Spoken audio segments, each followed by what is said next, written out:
दोस्तों नमस्कार। बंगाल की राजनीति आपने देखी।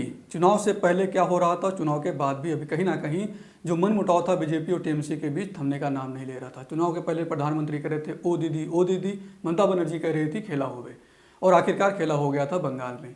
बीजेपी जो अमित शाह हैं बीजेपी के लीडर, उन्होंने कहा था कि यहाँ पर 200 से ज़्यादा सीटें आएंगी बीजेपी की, लेकिन इनकी सीटें मात्र आई 77, और टीएमसी ने एक लंबी छलांग मारते हुए 213 सीटों पर अपनी जीत दर्ज की थी। इस चुनाव की खास बात ये रही थी कि बीजेपी जो चुनाव लड़ रही थी यहाँ पर, वो टीएमसी के ही लीडरों पर लड़ रही थी। चुनाव से पहले बहुत सारे नेता, छोटे छोटे विधायक, करीब 33 विधायक ऐसे थे जो टीएमसी छोड़कर बीजेपी में शामिल हो गए थे। उसमें 16 विधायकों को बीजेपी ने टिकट भी दिया था चुनाव लड़ने के लिए। शुभेंदु अधिकारी हो, मुकुल राय हो, बड़े बड़े जो लीडर हुए थे जिनको रीढ़ की हड्डी कहा जाता था ममता बनर्जी का, वो टीएमसी में शामिल हो गए थे। और कहीं ना कहीं यही वजह रही कि जिनको लेकर बीजेपी वाले कहते थे कि ये जो घोटाले हुए हैं उसमें शामिल हुए हैं टीएमसी के लीडर, और उन्हीं लीडरों को उन्होंने शामिल कर लिया था अपनी पार्टी में, और उसी के दम पर ही चुनाव लड़ रहे थे बंगाल में।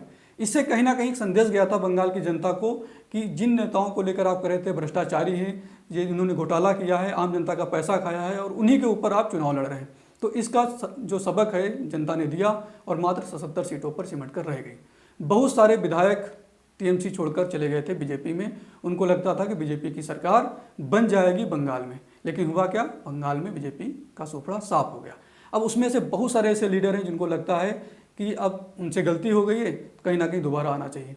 आप बहुत सारे स्टेटों में भी देख चुके होंगे, चाहे वो मध्य प्रदेश हो, चाहे वो राजस्थान हो, चाहे वो उत्तर प्रदेश हो, जहाँ पर जो नेता होते हैं जिनको लगता है कि गलत पार्टी में चले गए तो दोबारा चले जाते हैं। मध्य प्रदेश में आप सिंधिया का एग्जाम्पल ले सकते हैं, सचिन पायलट का आप राजस्थान में एग्जाम्पल ले सकते हैं, जाते जाते बेचारे वो बच गए थे। उत्तर प्रदेश में बहुत सारे ऐसे लीडर थे समाजवादी पार्टी के या बसपा के जो बीजेपी में चले गए, या बहुत सारे चुनाव के पहले बीजेपी के लीडर थे जो समाजवादी पार्टी में गए थे, लेकिन जब उत्तर प्रदेश में 2017 में योगी आदित्यनाथ की सरकार बनी तो बहुत सारे लीडर जो बीजेपी से चले गए थे वो वापस फिर आ गए थे। अब बंगाल में भी यही हो रहा है। बंगाल में सबसे बड़ी खबर ये आ रही है, दैनिक भास्कर ने लिखा था कि करीब 33 विधायक बीजेपी के मौजूदा समय में बीजेपी को छोड़ना चाह रहे हैं। हालांकि बाद में बीजेपी के एक लीडर हैं, प्रवक्ता हैं, उन्होंने साफ साफ इनकार कर दिया इस बात से कि कोई भी जाने को तैयार नहीं है। लेकिन दैनिक भास्कर ने लिखा है, उसने बताया है कि 33 विधायक पूरी तरीके से टीएमसी में जाने के लिए रेडी हो चुके हैं और वो बीजेपी छोड़ना चाहते हैं। इसके अलावा और भी बहुत सारे लीडर हैं जो बीजेपी छोड़कर टीएमसी में शामिल होना चाहते हैं। इसमें जो सबसे फेमस नाम है जो आपको बता दूं, जिसमें सरला मुर्मू का नाम है। इसके अलावा पूर्व विधायक हैं सोनाली गुहा, और जो फुटबॉलर से राजनेता भाई साहब बन गए थे दीपेंदु बिश्वास।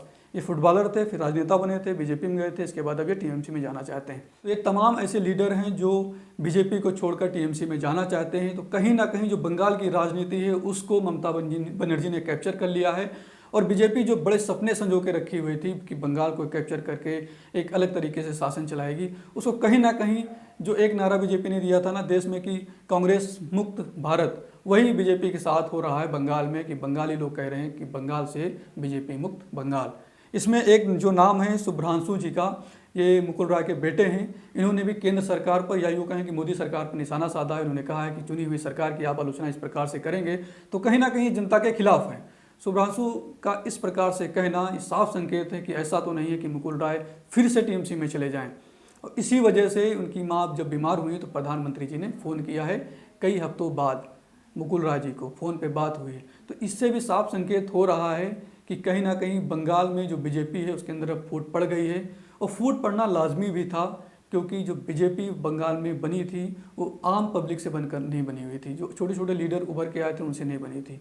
कांग्रेस के लीडरों को कुछ उठाया, नेताओं को कुछ टीएमसी को उठाया, कुछ कम्युनिस्ट पार्टी के लोगों को उठाया, इन सबको उठाकर बीजेपी बनी थी बंगाल में। तो जाहिर सी बात है कि ये जो नेता थे दूसरी पार्टी के थे, कहीं ना कहीं इनकी विचारधारा भी मिल नहीं रही होगी बीजेपी वालों से। अब कम्युनिस्ट पार्टी का कोई लीडर आता है बीजेपी में तो उसकी विचारधारा मुझे नहीं लगता मिलेगी, सिर्फ उसको लालच होगा सत्ता का, और यही लोग सोच रहे होंगे कि बीजेपी आ जाएगी, जितने भी लोग शामिल हुए थे।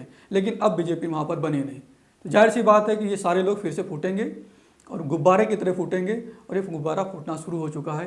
हो सकता है कुछ दिन में बहुत सारे विधायक टीएमसी ज्वाइन कर लें दोबारा, और बीजेपी को कहीं ना कहीं एक बड़ा झटका बंगाल में लग सकता है।